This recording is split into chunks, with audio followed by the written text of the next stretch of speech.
buenas tardes, good evening. Welcome to the book launch of The Age of Mass Child Removal in Spain, Taking, Losing and Fighting for Children, 1926-1945, by Dr. Peter Anderson. Instituto Cervantes in Leeds and Manchester is delighted to be hosting this event with the Center of the History of Ibero-America from the University of Leeds. First, I would like to extend a warm welcome to our guests, Dr. Peter Anderson, Giles Tremlett, and Cathryn Steele. Our discussion today will center on the launch of the book, The Age of Mass Child Removal in Spain, which has been published by Oxford University Press in 2021. This work explores the displacement of children of parents in opposition to Franco's regime to be placed in care homes or with families loyal to the regime during and after the Spanish Civil War. The book also examines larger themes of state power in the separation of families by connecting this practice in Spain to those around the world. The author of the book, of this work, Dr. Peter Anderson, is an associate professor of 20th century history at the University of Leeds. He is co-editor of European History Quarterly and has co-edited the recently published book Franco's Famine, Malnutrition, Disease and Starvation in Post-Civil War Spain. Also leading our discussion with Dr. Anderson today are Cathryn Steele and Giles Tremlett. The Senior Assistant Commissioning Editor of the Academic History section of the Oxford University Press, Cathryn Steele will share a few words of this exciting book. Journalist Giles Tremlett of The Guardian is a member of the Cañada Blanche Centre of the London School of Economics and won the Elizabeth Longford Prize for Historical Biography in 2018. He also booked his launch about the International Brigade precisely here in Instituto Cervantes Manchester and Leeds this year. He will lead the discussion with Dr. Anderson today. So thank you very much again for joining us for this book launch. And finally, you have any questions, you can write down in the chat box. And there will be a question and answer after the discussion. We will have like 15 or 20 minutes. And without further ado, I will pass the floor to Cathryn Steele. Thank you very much. Muchas gracias. Thank you very much. It's such a pleasure to be here. So just to reiterate, I'm Cathryn Steele. I work on the history list at Oxford University Press, primarily working on academic history. And I'm absolutely delighted to attend this book launch event for Peter. I was more than happy to come along when he invited me. I'm really grateful to have the opportunity to speak to you very briefly. So Peter approached me about his book in June 2020. And although I probably shouldn't admit this in a room full of Hispanists, I did tell him that at first glance it maybe wasn't quite the right fit for me, as we don't actually do very much Spanish history on the history list at OUP. However, after I spent some time with his proposal, I realised how much broader a study Peter's work was, and how it fed into such an interesting and broad European context, and how it fitted so perfectly into a lot of the history of childhood that we publish at OUP. And I decided that I would take a chance on it, and I'm very, very glad that I did. When I sent it out for peer review, the readers wrote to me about how absolutely valuable this work was to the scholarship, how Peter had delved into the archives and found a range of primary resources that were just unparalleled, and really placed the Spanish case into the broader European context and gave a voice to this overlooked area. So that was all very exciting for me and exactly what I was looking for in the types of books I was commissioning. yeah, I just wanted to say that Peter was an absolute joy to work with. I always say that historians are the best academics, and Peter's been one of the loveliest. I am really proud to have been part of this book project, and I really hope that as Peter was able to quickly convince me that OUP was the right publisher for his work, that tonight's event will be able to convince you that you should read this wonderful work. Thank you very much.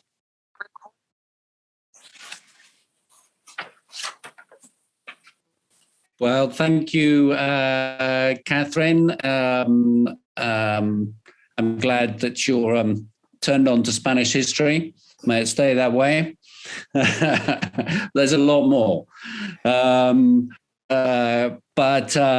well done, Peter, for opening everybody's eyes to this. I do really want to congratulate you for tackling what for many people is a very emotive, even heated issue here in Spain, where I'm talking from. I'm in Madrid, and very difficult one too. Over the last 2 decades, I think I've probably been slowly following the different strands of news that have appeared about what in Spain are known as the Los Niños Robados, or in Catalonia, Els Nens Perduts. And it's been a very difficult subject to follow, and a very difficult thing to write about. When I was doing more journalism than history, which is no longer the case, but when I was, I remember spending quite a lot of time trying to nail down facts, simple, straightforward facts about what appeared to be a very huge and important issue. And those facts were actually remarkably scarce and very, very difficult to pin down. And it was a subject that was very difficult to write about as a result. But that doesn't mean that it hasn't got a lot of coverage here in Spain, or that it hasn't created a lot of heat, not just in public opinion, but even in the courts. I think there are some 4,000 cases were taken to court of people who claimed that their relatives had been stolen, their children had been stolen during the dictatorship. Most of those cases, as far as I know, and I haven't followed them that closely recently, have sort of ended up being shelved. And some of the more sort of headline-grabbing cases, shall we say, have not turned out to be quite what they were. All of which makes Peter's research even more valuable. If I'd known that was what you were working on when we bumped into each other in the Biblioteca Nacional, we would have had a much longer conversation about it. And I'm especially pleased actually to see the date range here, 1926 to 1945.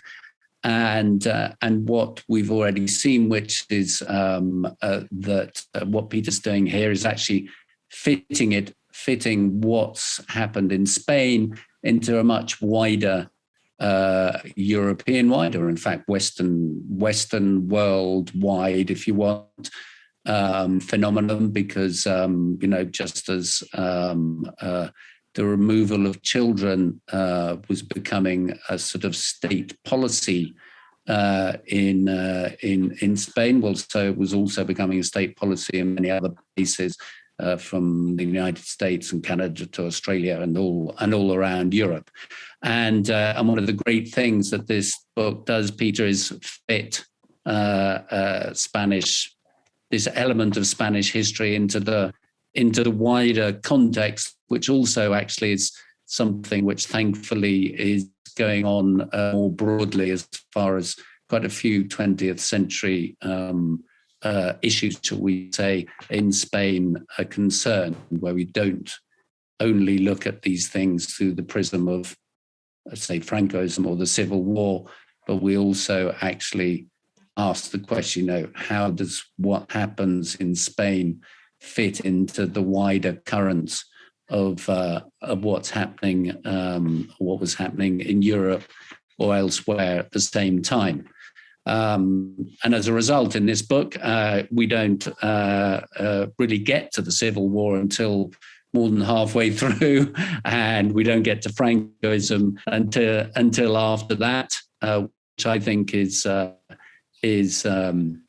actually rather wonderful. So, Peter, congratulations to you. And I'm going to just fire off a few questions, and I hope you can enlighten us as we go along. At the end of this session, we're going to leave a space for people to ask questions. They can be in person, or you can just type them into the chat if you'd like. So, Peter, the title of your book is "The Age of Mass Child Removal in Spain." So the first and most obvious question is, what is this age of mass child removal? And obviously it's not only in Spain. So can you tell us about that to begin with? Yeah, sure. And thank you, Giles. And first of all, maybe I can thank everybody who's helped organise this event. So Instituto Cervantes in Manchester, thank you very much. Ernesto in Leeds, thank you very much for all your work. Cathryn, thank you for such a generous and kind introduction from the OUP perspective. And Giles, thank you so much for your time as well, and also your generous words. Yeah, the age of mass child removal might sound like a slightly odd title to some people, but I think what I was kind of driving at when I came at this title is actually, I think Spain fits into a broad set of policies and practices. So people might well be aware of scandals over removal of children from Indigenous First Nation families in places like Australia, the United States, and Canada.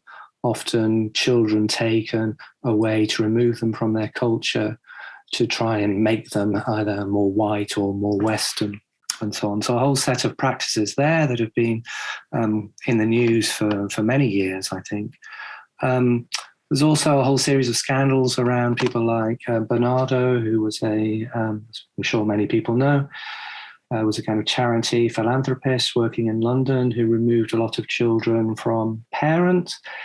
One of the scandals about him is that he presented the children who were removed as orphans. And there's a very good book which is called Imagined Orphans, which is really that this was an invention. They weren't really orphans at all. They had parents who might have been poor or struggling with life and so on, and he removed them. A lot of those children were taken overseas to Canada and other places and really lost contact with their children, with their parents and with their children. There are other scandals in the United States, in New York, a guy called Charles Loring Brace, who carried out similar policies to Bernardo, took children from Manhattan, New York to the Midwest. There are also a whole series of scandals about children who are displaced in war and then become the subject of competition between different groups. A very famous example is in the Greek Civil War, where some children are taken to Eastern Europe, and the accusation in Greece is that they were kind of taken away and brought up as communists. And then there are people who say that the Greek government set up its own orphanages and care homes for children where they were kind of taught to have national ideas as opposed to anti-national ideas. And then there are a whole set of much more overtly political removals in countries like, carried out by the Nazis in the Second World War that I'm sure lots of people know about, children kidnapped and brought up as racially German. And then in Argentina in the 1970s, 1980s, the parents of left-wing activists who were seen as being subversive, basically kidnapped, put into families deemed loyal to the regime, and brought up to be kind of loyal members of the regime. There's a whole kind of protest movement led by the grandmothers of some of those victims. So that's a kind of broad context. And just to mention about Argentina, one of the things that came out of the Argentinian removals was that the United Nations eventually came to a set of kind of rules in which it stipulates that children have the right to know their family, to know their family identity, and for parents to have the right to bring up their children in their beliefs. So I'll probably come back to that later, but that's a really important change in international laws. So there's this kind of broader context of massive child removal. Now, they all might be slightly different and they all have their individual characteristics, but I think there's something that they all have in common. I think they're all based on the idea that child removal can either save the child from the family and some sort of moral or political corruption, and they can also save the nation. So there's an idea that you can make the nation stronger by creating kind of a better and a fitter population. I think they're all based around the idea that came particularly in the late 19th century, that some parents can be very dangerous. They can represent a moral, political threat to their children, and that the state should really adopt the right to remove these children from these dangerous parents, and that the state can somehow provide a better upbringing and education, a superior upbringing and education. So at the heart of them is this idea that parents, or some parents, shouldn't have sovereignty over their children. So I guess where does Spain fit in that is the question. Well, I think that Spain's a really important part of this age of mass child removal, because I think you can see most of these features of the age of mass child removal in Spain. So we can see children removed from poor parents, children displaced by war in the Civil War and becoming the subject of these competitions to try and control and bring up these children. And during the early Franco regime, removal from political opponents. And alongside that, all of those ideas I was just talking about the dangerous parent and curbing parental sovereignty, are all at play, I think, in Spain. So one of the things I wanted to do in the book, I think, is to bring out Spain's central role in that age of mass child removal. I think sometimes, particularly in the debate in Spain, it's often framed in very domestic terms and rather than within the kind of broader context. And actually, there were Spanish thinkers, lawyers, people concerned with criminology and so on, who sat at the heart of a transnational movement that was aimed around curbing sovereignty of the parent and removing the children, and putting those children in superior homes supervised by the state. So really the book is partly about that and how that sets a precedent for what happens in Francoism and how it creates these links with other Peter, can I just wind the clock back slightly? Because I'm interested in the origins of this age of mass removal, and especially how they would have played out in Spain. So, this obviously coincides with eugenics as a thing, with the growth of centralized states, but also one sort of imagines that perhaps the church had played a role similar to the one that the state took on later. So can you just sort of, if you mind, just give us slightly the pre-history? Where does this idea of the removal of children emerge from, And what is the Spanish sort of the Spanish contribution, or the Spanish or the way the debate plays out in Spain in the broadest sense, before we go into the particulars? Yeah, great question. Thanks, Giles.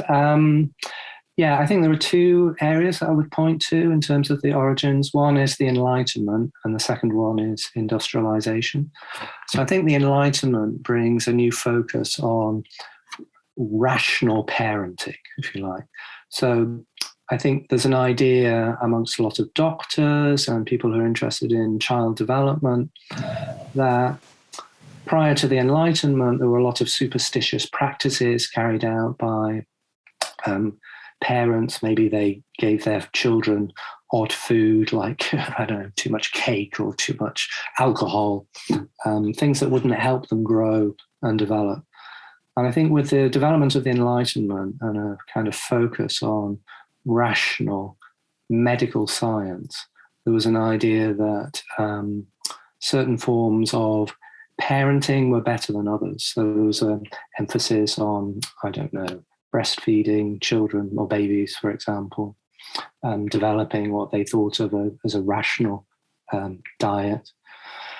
And I guess that also links with some of the kind of more romantic thinkers like Rousseau, who comes along and starts talking about the importance of nature and the dangers of mankind, and particularly parents who might corrupt the natural state of the child.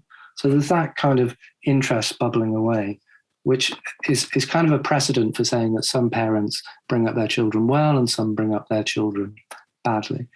I think when industrialization happens and you get massive urban overcrowding, people living off very poor diets, both parents having to work, children being sent out to work.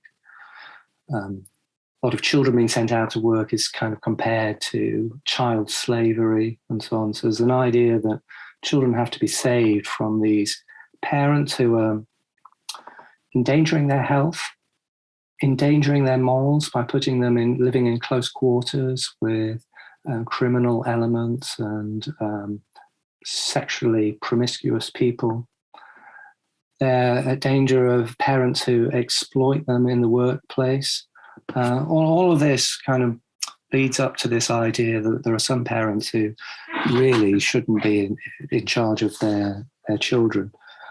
Now, in terms of Spain, what I found fascinating when I was doing the research was a lot of these debates start in the United Kingdom, especially around industrialization, but Spaniards are following them really carefully. And one really great example of that is the growth of Manchester as an industrial city, and all of the urban problems of squalor and poverty that go along with that, and the difficulties that parents have raising their children, which includes things like high infant mortality rates. Spaniards are looking at Manchester and saying, this is the horror, this is what we have to avoid. And that really leads to a great debate in Spain about how can you best bring up children, how can you best protect them, how can you best avoid those problems that have been kind of foreseen in Manchester. Of course, when areas like Catalonia and Barcelona start developing their own industry, there's a whole literature that comes up around that. So that's one area. The other area, I guess, that's really important is the idea that the state can provide a superior parent, if you like, or a different parent. And a lot of that comes out of a kind of prison reform movement where people were arguing against putting children in the same prisons as adults where they could be corrupted. So then an emphasis on reformatories, which would use reform rather than punishment. So the idea that you can change the child and you can improve the child, and that you can do that in better ways than others. So that put an emphasis on kind of creating a family environment within some of these reformatories. And then there's the kind of idea that family environment is much better than the family that the child came from. Therefore, you can kind of redeem that child. And in that way, you can create a kind of vigorous and prosperous nation. And what you see with Spaniards is that at the heart of that debate, it eventually leads to a movement for juvenile courts. Spaniards are pretty active in that debate, so there are lots of precedents about prison reform in Spain that some people come from overseas to look at and observe. Spaniards then travel to countries like the United States and Belgium to study some of the developments that are taking there, and then they publish their own kind of work on what should happen in Spain. So they're really part of this major transformation over child protection, I think. Okay, so Peter, can I just ask whether in that debate, just before we move on to the actual study itself, in that debate, whether there's already some clear division between what today we would call left and right, whether the church has a voice and what's that saying, and indeed whether there's any particular big names, shall we say, on the Spanish side of the debate who were participating in the debate. And then after that, we'll just, if you can give me a short answer, we'll move into the actual research itself. So the short answer is, part of this fear of the industrial city and the children, especially after the Commune in Paris, is the idea that these children, if they're brought up by these parents, they'll become part of the kind of urban mass, and they'll be really subject to revolutionary ideas, and they'll be kind of manipulated by demagogues, and they'll be the next generation of revolutionaries, if you like. And there are certain thinkers, particularly in Spain, who are fearful of that kind of development. One is a guy called Ángel Pulido, who is a kind of criminologist who identifies anarchists as a kind of real threat to the urban order and the political order. So yes, there is a kind of a fear of the left that's and left-wing politics that's bubbling away under the surface here.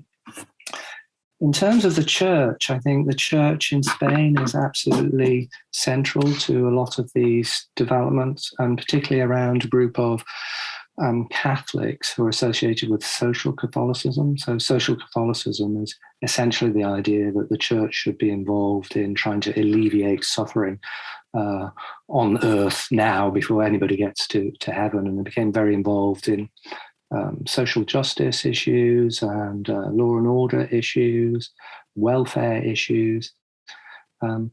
In Spain, social Catholics are at the heart of this movement to create reformatories and to remove children from parents who are considered morally dangerous or threatening. But it's quite a complex movement, really, because you've got social Catholics, but you've also got kind of liberal Republicans who also adopt these ideas. You also have socialists who adopt these ideas. They often find quite common ground around the idea of child removal. They just put a different emphasis on it. And I suppose the lasting and enduring effect of the Catholic interest in it is to put a strong emphasis on moral reform, and that the way to save the child is to give them a good Catholic education, which will save them from moral corruption, if you like. And that's quite a different emphasis from some of the liberal Republicans who were maybe putting the emphasis on kind of science and secular education as a way of creating kind of rational, free-thinking citizens. And there are these different trends over the period that I look at. The dominant trend becomes those social Catholic groups that I was looking at. Okay, and that's interesting. So let's get into the actual research itself. I mean, one imagines that because hard information is difficult to come across for, let's say, the 1950s, 60s, 70s, and even 80s, that this is also going to be difficult for the period you were covering. Is that the case? Yeah, I mean, I think maybe I can just step back a little bit and tell people how I became interested in this topic, because as Giles mentioned, There have been a series of scandals in Spain about child removal. One featured children removed in the early Franco regime, sometimes from prisons, so particularly from female prisoners who had children, normally up until the age of 3, who they were breastfeeding in prison. Often before they were executed, their children would be taken away and given up in adoption. There was also a scandal about those children having their names changed. It became very hard to trace who those children were. So there were around about 2000 or so, there was a big scandal about that. And then around about 2008, there was another scandal, which was about children who were sold into adoption by corrupt doctors and nurses and social workers, essentially, which also gained a lot of attention in the press. So really, I came at the issue really from those kinds of scandals,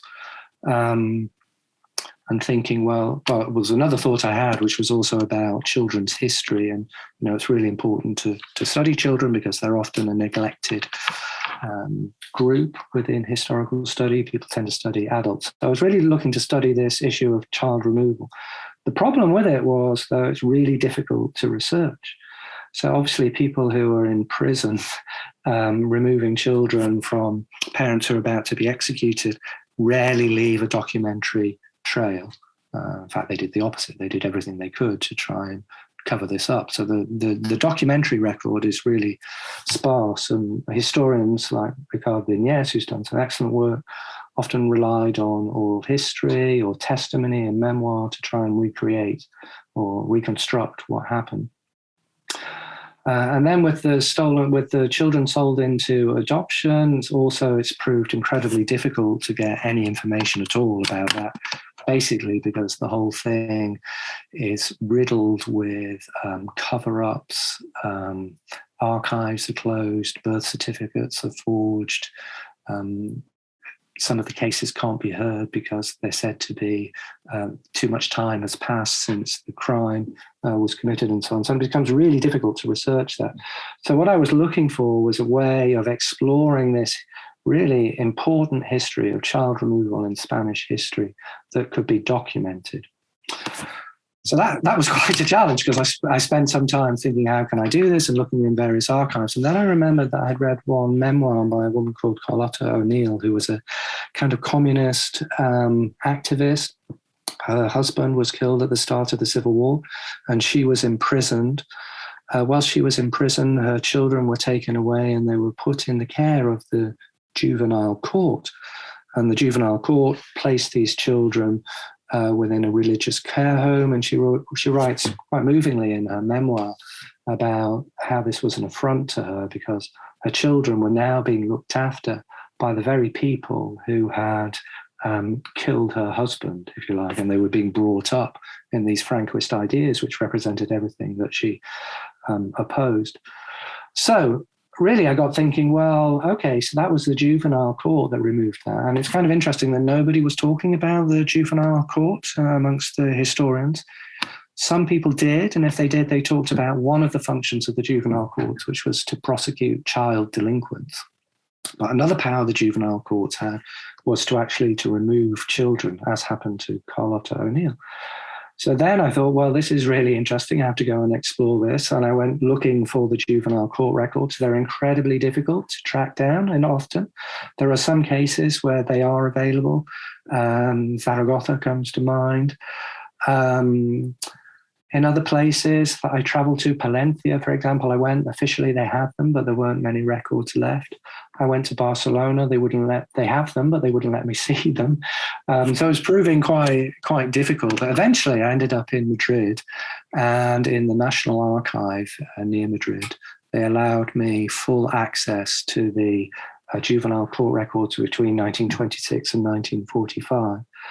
And that really opened up a treasure trove, really, of information, because what those case files represent, and I spent about 9 to 10 months reading through thousands of case files, what those case files give you is all kinds of information about the people in the institutions who were carrying out the removals, and also you get the voice of the people who were affected by the removals. And this is the voice of people who are some of the most marginalized groups, either socially, so they can be poor mothers, or politically, because they come from repressed groups in society. Or even you often get the voice of the child, if you like. So it seemed like a really rich way of finding out information about these child removals and a way of writing that history. I could maybe just add one more thing, if you don't mind. One of the things I found when I started looking at these juvenile courts, once I'd looked at the records, I thought, well, I really have to find out where these came from and who set them up and who founded them. And instead of people hiding what they've done, which you get with the prison removals, you actually get people who are incredibly proud of the work that they've done. And they published really from the late 19th century through the early 20th century, huge numbers of books about setting up the juvenile courts and the wonderful work that they're doing. They particularly focus on the problems of parental sovereignty, which they see as a problem. And talk about the success of the courts, if you like, in creating an efficient process for removing parental sovereignty, so suspending guardianship, essentially, and developing the court procedures and training the personnel who are going to carry out these procedures. So that was kind of fascinating for me to see that people were so kind of proud of what they produced.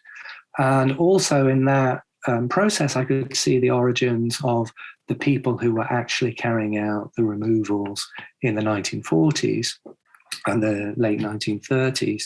There are a lot of the political removals. So it's kind of interesting because it's this court that carries out the vast bulk of the early Francoist removals.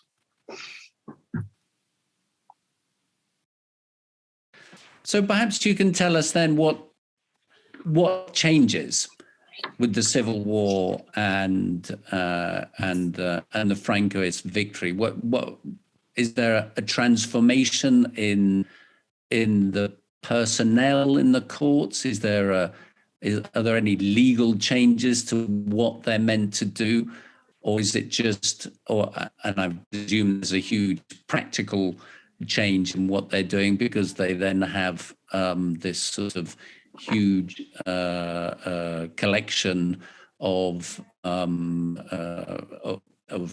families who are basically prisoners from the other side of the political divide.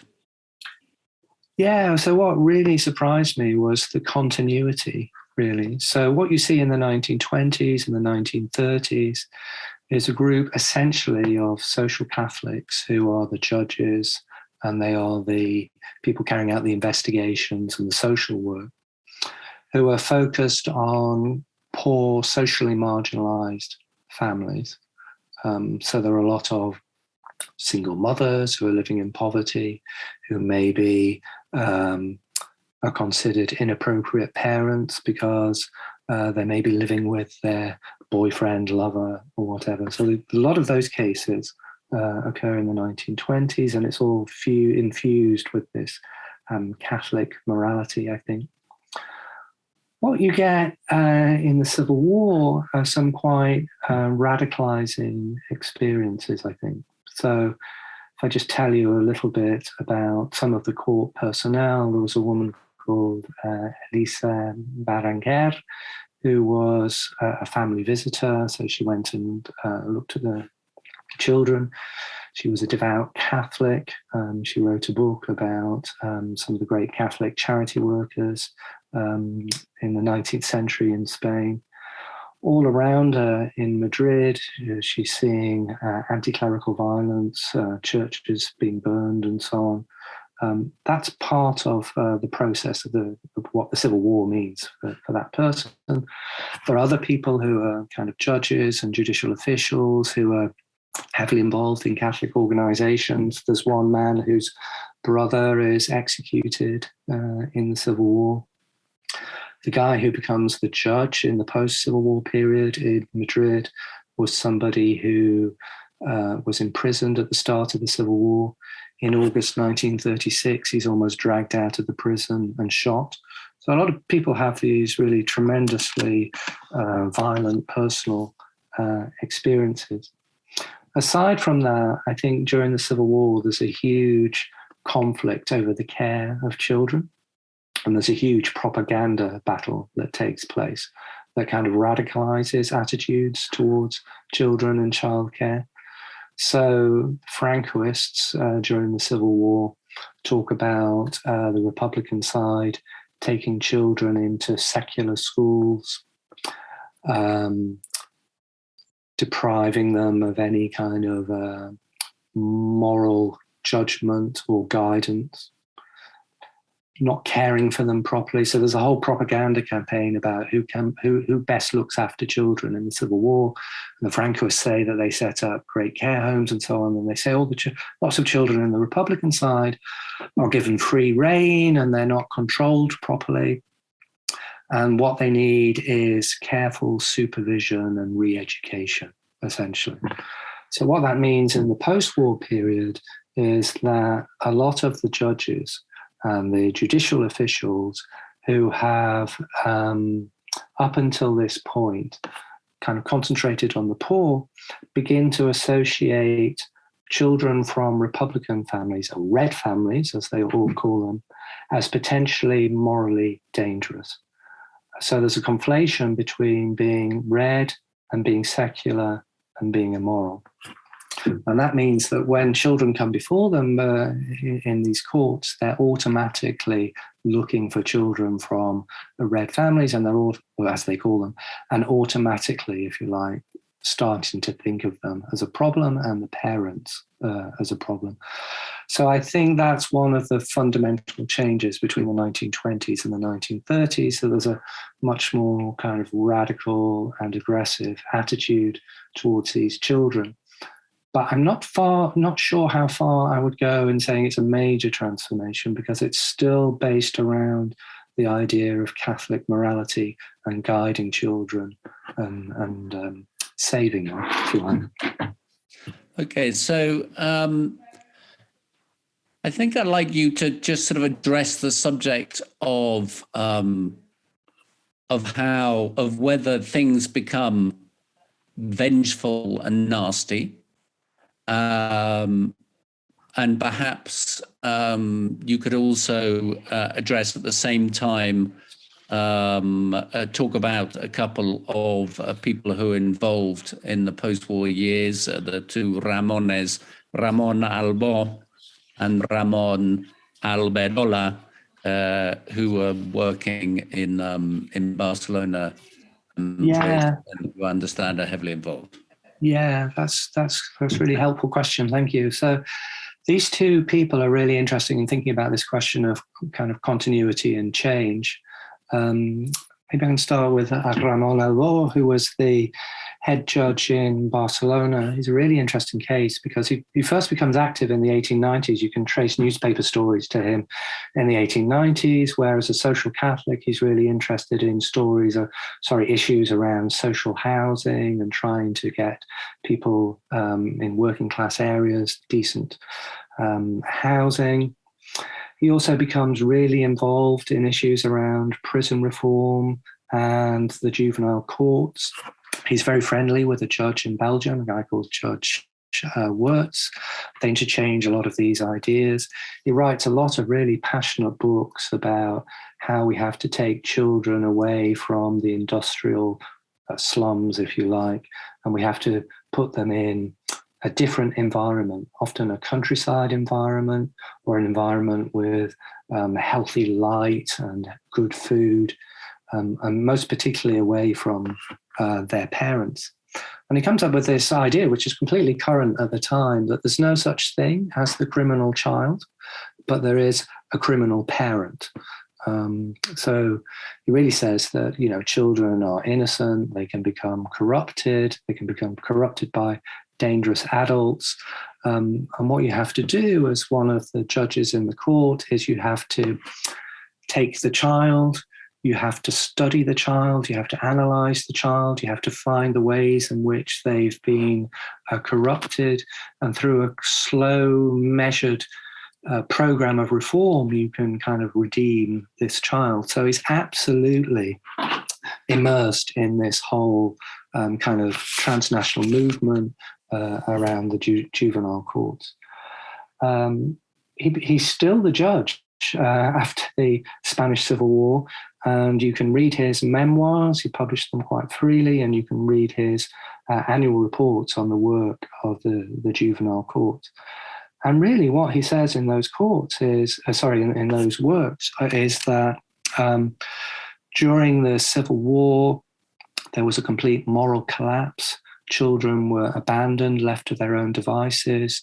They became corrupted. And that's why in the post-war period, you've got these huge levels of crime and delinquency.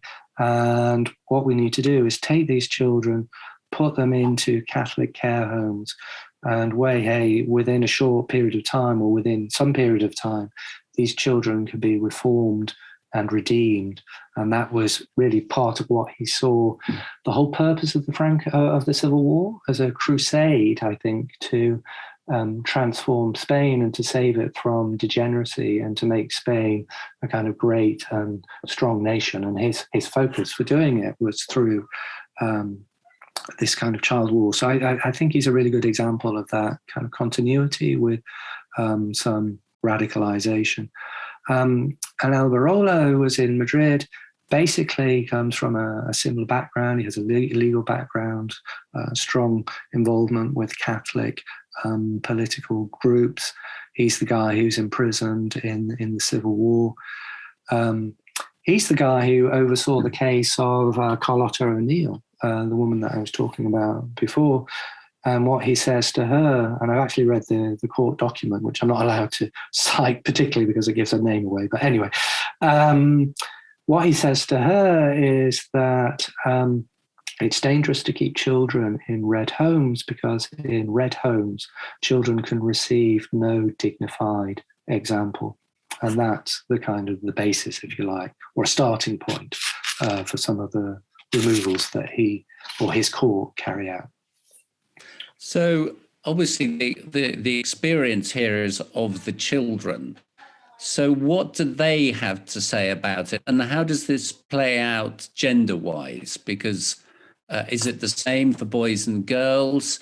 Are girls considered to be at greater danger, or are boys considered to be a greater danger? How does that pan out? Yeah, I'm pleased you asked me about the children and their voice, because one of the things that I wanted to do with this was to find the voice of the children. And there's a kind of an idea in the historiography, the existing historiography of the lost children of Francoism, that the children were permanently separated from their families and the bonds with the families were completely broken.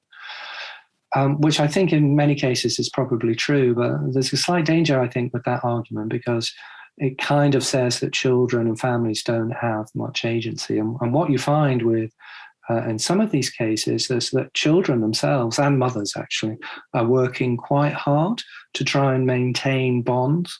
So they're insisting on visits in the case of mothers, or children are writing to the judge and asking to be able to see their parents.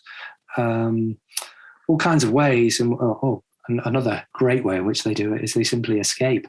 So there are lots of cases of children escaping from these care homes and going back to their families, or hanging out with some of their adolescent friends, I think. So there are all kinds of ways in which children have their own agency and voice. In terms of gender, yeah, that's a really interesting question, because I think it's a way of thinking about how these moral attitudes shapes some of the removals. So obviously, and particularly from a Catholic perspective, girls face particular dangers, particularly around sexual corruption and danger as far as they're seen. So I think they were far more likely to be removed. Maybe if I can just give you a few examples, because I think what these examples might show is that it wasn't always enough just to be branded as red. You also had to be seen in some way as morally endangered. And you can see that really clearly in the case of girls. So I've got a couple of cases I can maybe let people know about. One is a case of a girl whose father was executed by the Franco regime. The mother previously had been rather prosperous, but they're cast down into poverty. They end up living in a cave. So they actually hollow out in a cave their own room. All they have for a door is a kind of sackcloth. The girl, who's 13, has to try and earn a living by selling cigarettes on the street, if you like. So there are three things that the people who are overlooking that case are concerned about. They're concerned that the girl comes from a red family. They're concerned that she's living in this precarious living circumstances, and they're really worried about the moral danger to her selling cigarettes on the streets and what could happen to her, if you like. And it's often you need those kind of things to come together for the removals to take place. There are some families that I came across that are considered red, but they're reasonably prosperous and they don't think there's a moral danger, and they don't necessarily take their children. Another couple of cases I can maybe talk about. One is the case of some girls who went to a dance, and there they started associating with some people that the social workers thought were Reds. The social workers then go and investigate. They found that the girls are living in an overcrowded accommodation. And it's that the problem with overcrowded accommodation is that they could be sexually abused, I think. So it's that combination of mixing with Reds, dangerous moral circumstances that come together. And there's just one more, maybe, sorry if I'm going on too much, but just one more case I can maybe give that I think in the case of girls and gender, it makes denunciation by relatives and so on much more straightforward or much more likely. So one of the focuses in the existing literature is on the role of the state and the way in which state officials can remove children. But actually what you find on the ground is that sometimes a lot of these cases are actually started by relatives, and they can become part of custody disputes, or they can become part of struggles, personality struggles, or even political struggles within families. And it's really easy to do that, to denounce somebody if they say that a girl is in danger. So there are often accusations, for example, by grandmothers against women who married their sons, who they present as prostitutes, or they say that they're allowing their daughters to mix with undesirable groups and elements and so on. And that really feeds into the courts, who really seize on that kind of moral and political danger, if you like, as justification for taking children away. Mm-hmm. So from what you're saying, it's not just the state, it's families as well. So it's a much sort of wider, more intricate web than we might sort of imagine. Peter, we're getting towards the end of our sort of session, and I just want to make sure that some of the questions that have come in to the chat are addressed. I'll just sort of read them out to you or summarize them. So Emilia Hamrosiak, if you don't mind me saying your name in Spanish. Emilia is a medievalist and talks about the removal of children as a pre-modern phenomenon, especially in the religious context, and she'd quite like you to address that. And then Richard Clemenson is talking about concepts of infancia peligrosa in the late 19th century, and then particularly the way the hygienist movement from the 1840s onwards sort of takes the sort of basic Enlightenment thought and I'm guessing ramps it up. Could you address those two things, please? Yeah, absolutely. Yeah, Amelia, hi. Thanks for the question. I'm still pondering that one. Sorry, I need to kind of add a couple of details. So basically what I mean is removal of Jewish children in a context of massacres. They're definitely very well documented by the time of Black Death.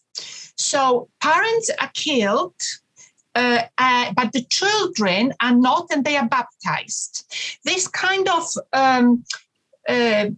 pattern exists also in earlier narrative form. For example, an association with blood libel or host desecration stories, in which parents who allegedly or father committed the desecration, it's kind of beyond saving, but the children and sometimes also mother can be converted and they are saved.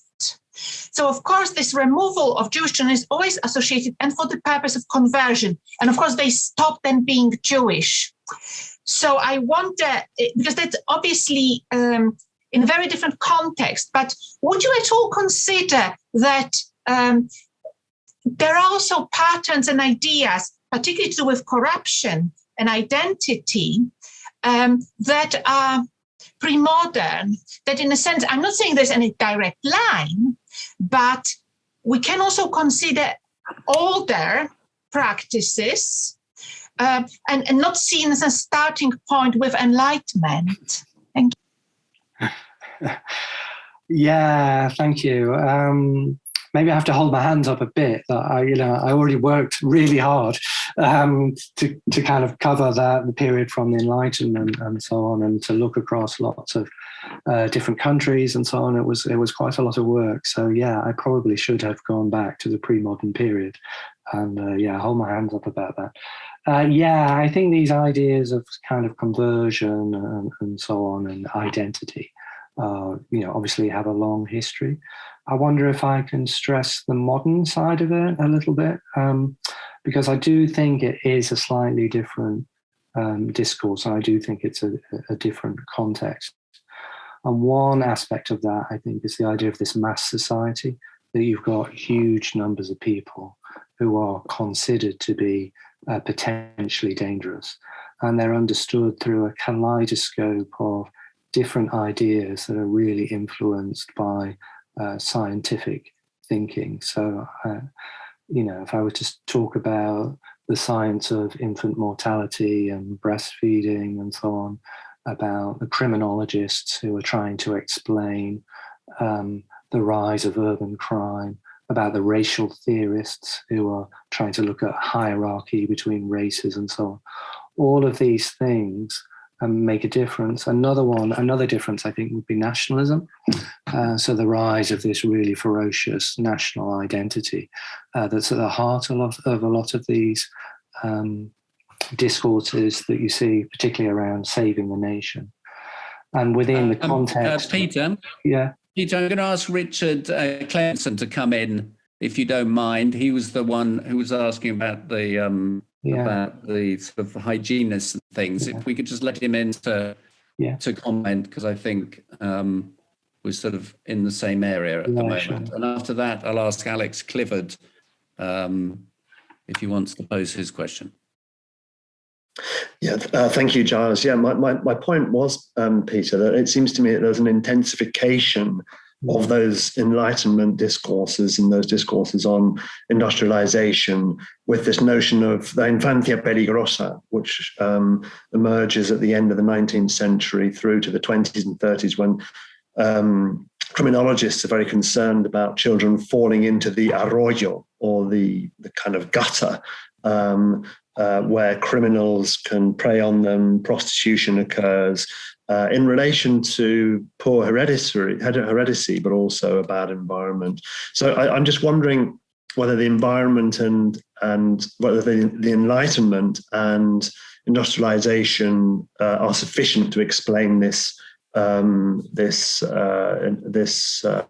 concern about families and children. It seems to me that there's this intensification of certain medical and criminological discourses throughout the 19th and beginning of 20th, which cut across political opinions, of course.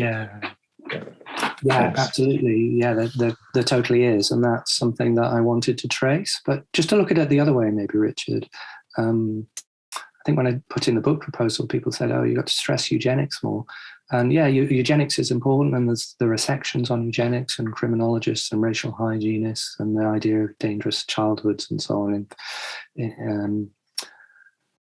But I think what's lost there sometimes is the prehistory of those kind of eugenic ideas, and how a lot of medical scientists were already, or doctors and scientists were already worried about national strength and the number of people who were going to form in the population. The idea that there were parents who were potentially going to lead their children astray in ways which maybe become more intense later. The other thing I'd say about that is I think in the literature, a lot of the emphasis is on the children and not on the parents. And actually what I wanted to look at was not so much dangerous infants, although that's part of it, but actually dangerous parents. And I was quite surprised, actually, that this whole theme of parental sovereignty didn't get much coverage. It was all about, child saving rather than who they were being saved from. So I was kind of trying to trace the rise of this dangerous parent as much as the dangerous child, if you like. Peter, you were talking earlier about denunciations. Mother-in-laws, I think, came into it at one stage. Alex Clifford wanted to ask a bit more about that. Alex, do you want to come on and ask your question, or shall I ask it for you? If you do, just unhit mute. Okay, here comes Alex.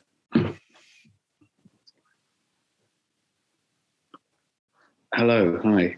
Can you hear me? Yeah. Yes. Hi, Peter. Just something you said in the kind of final bit of your talk struck me as interesting, in that I know the Nazi regime was very heavily reliant on denunciation. The Gestapo was, to a fault, really, reliant on people reporting their neighbours or workmates. They weren't the ones investigating people or spying on them. So just one of the last things you mentioned about families that Giles just said there, at least in this aspect, or is it maybe the case wider, was the Francoist regime reliant on denunciation rather than investigation? Thanks, Alex. Yeah, that's a great question. One of the interesting things about the court cases is how they start. So actually, a lot of the court cases start with neighbours, relatives. Sometimes it's kind of local charity workers, and sometimes it's the police. But in most cases, actually, it comes from kind of ordinary people, neighbours and so on, which, of course, in the case of Nazi Germany and also the Stalinist Soviet Union, lots of historians have looked at that, and kind of what they're interested in is the role of the state, and that a lot of the direction and power, if you like, it's not coming from the state, it's coming from below, from ordinary people.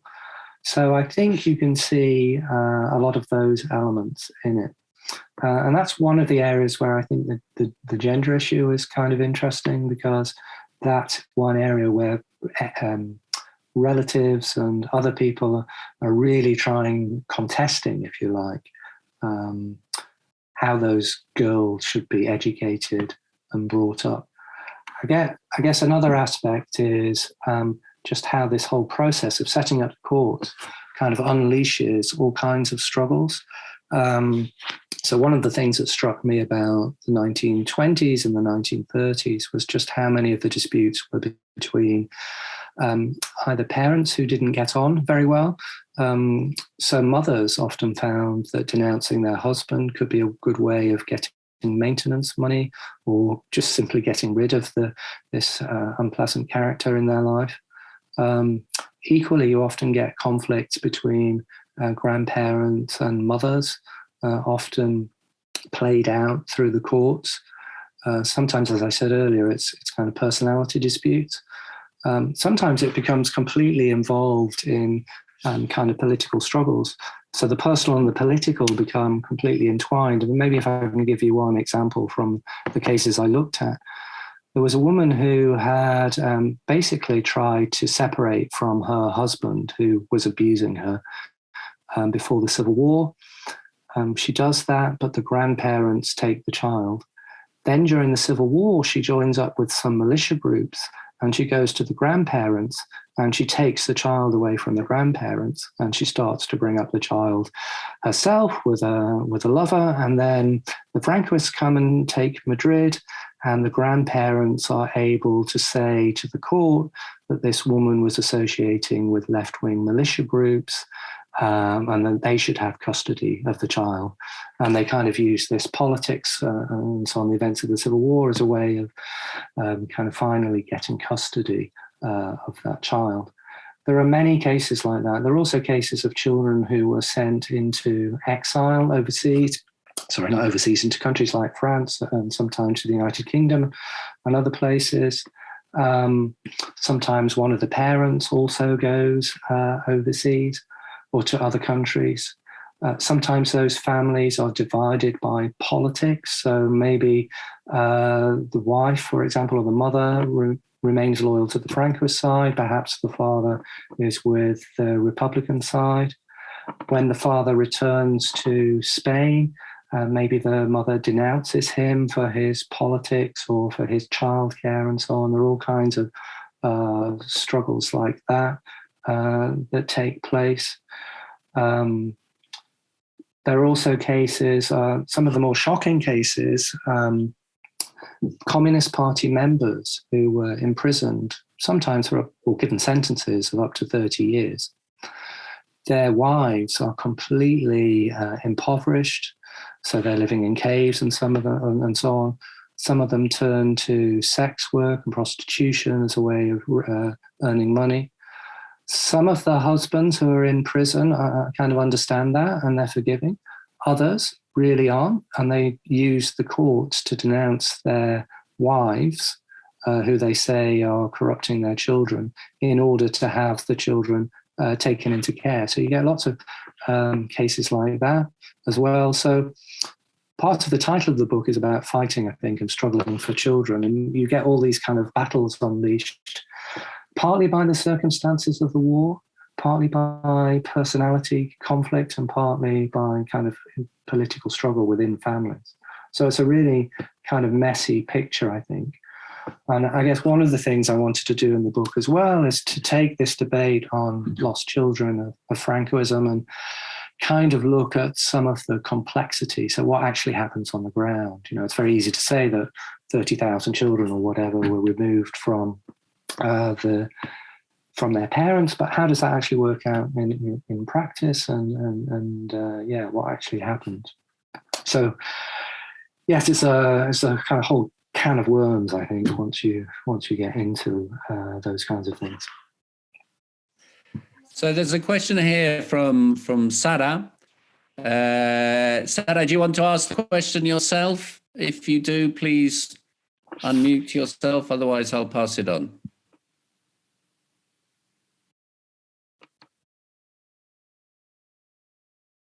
Okay, so she can't use her camera. So Sarah is asking whether expert witnesses played a role in the investigations, which obviously begs the question of who would be considered an expert witness. And while that's, when you're considering that question, maybe also, as you were talking about denunciation, I'm assuming, but I might be wrong, that those denunciations were not anonymous. No, they weren't anonymous. Yeah. So shall I answer the expert witness question, or do you want to? Yeah. Okay. Yeah, that's kind of interesting about the process. So the process is that the court receives the denunciation. It then appoints like a police officer almost, or a kind of police officer assigned to the court to carry out an investigation.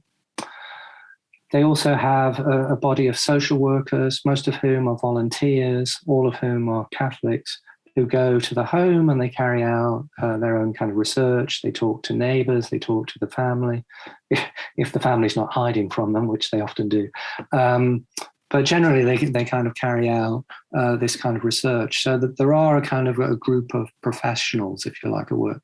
The other group, and this maybe touches on what Richard asked about, is there are a group of criminologists and kind of doctors who are carrying out medical tests, but also IQ tests, and various other measures. I was actually quite surprised about the amount of resource that went into this. So in Madrid, the tribunal, the juvenile court, had its own observation laboratory where children would be taken and measured and weighed and all kinds of tests done. And this would kind of feed into all of the information that the judge would handle. So that's that question about the expert witness testimony is kind of really important when thinking about the decision that the judge was supposed to make. So the judge really presented themselves as a doctor. They said, what we're going to do is diagnose the child and give the child a course of treatment, if you like. And unlike traditional courts, they didn't necessarily have set sentences that they could impose. They would simply say, we need to keep this child under our observation and care until we deem that this child has been reformed. And what helped them come to that decision or judgment was various expert testimony from doctors and social workers and other groups. And one of the things that struck me is like, who makes the decision? Because actually, is it the judge who's making the decision, or is it the people who are informing the judge's decision? And actually, some of the most powerful groups, I think, are not the doctors, because I think most of their kind of medical reports aren't really that interesting to the judges. What they're most interested in is the living circumstances and the background to the families. And that information mostly comes from these family visitors. And there's a famous quote from one of the judges who says that the eyes and ears of the court are the family visitors. And in just about all of the cases that I looked at, the judge made the decision on the basis of either the recommendation of the family visitor or the information that the family visitor had given. So actually, it's these largely female Catholic volunteers who are behind a lot of the decision making. So if anyone else has a question and would like to ask it live, Scott, perhaps, go ahead. And then Adrian.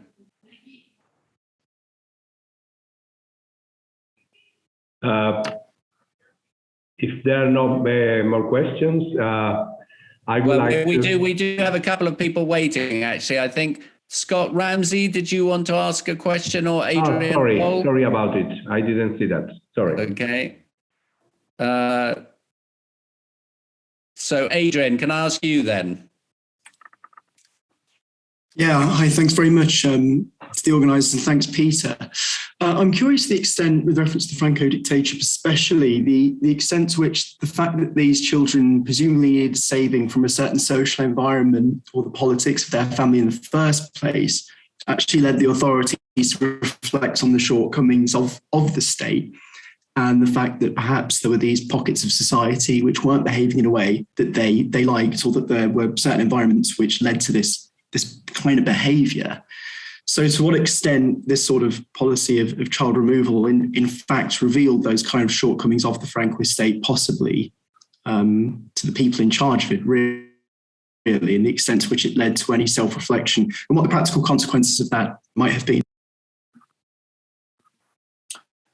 Yeah, thanks. A great question. And I was just pondering it there and thinking about what my response is going to be. I think my response is actually about the difference between state power and charities. So one of the big disputes within the courts was whether the state should take on the cost and burden of care, or whether it should be devolved to charities. So obviously a lot of Catholics were really worried about overweening state power, and they saw charities as a way of resisting that power and keeping maybe control of social work and welfare work within their orbit or ambit, if you like. I'm going to answer your question, don't worry. So the first thing is, I think they don't want the state, or a lot of the people in this court don't want the state to be too involved. And there are all kinds of examples of that. The judges, for example, didn't receive a salary. They said they did it out of their philanthropic good nature, if you like, to kind of do good deeds. And they didn't really want state officials to get involved in that way. And I mentioned before the family visitors, the social workers, are volunteers. The second thing I would say about that is I think that they weren't interested in solving the social and economic problems that people faced. So most of these families are not kind of people who are abusing their children. So I meant to mention this earlier, actually. I think only about 4 or 5% of the cases involve kind of child abuse in any kind of proper sense. Most of them are really people who have very difficult living conditions. And what these volunteer family workers want to do is not solve those social and economic problems. They want to equip people with a moral framework which will prevent them from becoming corrupted in the environment in which they live. So they don't see it as a social problem or a state problem. They see it as a problem of the individual and the individual's moral failings. And the role is not for the state, it's for charities to give these people moral backbone, if you like. And that's actually links to something that I also haven't talked about. Children aren't necessarily removed from the family. They can go, parents can have their guard, and the children might still remain in the family. What happens is they're regularly visited by these social workers who oversee the moral development of the child and the parent. And that whole process is about this moral reformation that they're going about. And if they do see failure, they see failure in morality and they say, right, well, let's take the child away from the family. Or if they see improvement, they say, great, the parents can stay as the guardians, if you like. Cheers, Peter. Thank you. I think that's probably all the questions, unless Scott was still wanting to ask something. Scott, if you want to speak now, otherwise I'm going to hand over to Señor Director. But perhaps before that, from me, Peter, just to congratulate you. I found that fascinating, actually, especially that last bit about the sort of the state and charity and judges working for free. Is that what I was? Yeah. In fact, which is fascinating. Perhaps I could throw one final question at you, just to wrap up with. Was did they do any good work? How much good work did they do? Oh, yeah. Yeah, I think my first response to that is that they never tried to solve the social and economic problems. And that meant they never solved the real problems that people had. Maybe I can answer it in a different way. There are some families who decide they're going to use the system for their own benefit or salvation, if you like. So there are some families that are really, really poor. They maybe have 2 or 3 children. They can't quite cope. And instead of the state taking away the children, it's actually they decide that I can't afford to look after child number 2. And they ask the state to take on child number 2 and care for it. And maybe the state looks after that child whilst somebody goes through a period of unemployment or ill health or being homeless, whatever it is. And I think some of those kind of ordinary people found that quite a helpful thing for them. Could help them negotiate their personal difficulties and problems. I think there were a number of children who were often incredibly poverty-stricken, who were taken into care and probably saved from quite a lot of poverty. I guess the question is, were they put into a helpful situation? And one thing I haven't talked about is the conditions in some of the care homes where they went to live. And often those conditions were austere and difficult, and they were separated from siblings, and often didn't see the relatives as much as they wanted to, and so on. So, there's quite a few accounts of just how grueling life could be. And then I guess there are some of the effects that I also didn't mention that maybe I could now. There are very famous stories of particularly prisoners whose children are taken into prison, into care. These prisoners are often dedicated to secularism, and they don't like Catholic control over education, and they don't want their children to be brought up in the faith.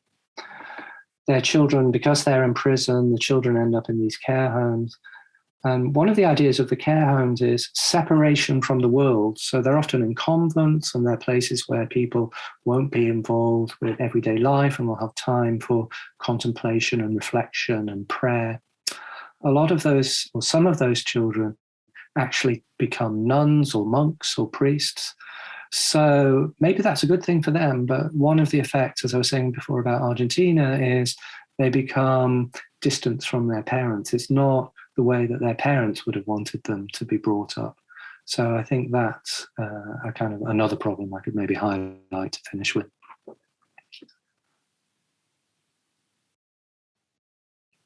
So I'll hand over to you in Manchester. Okay.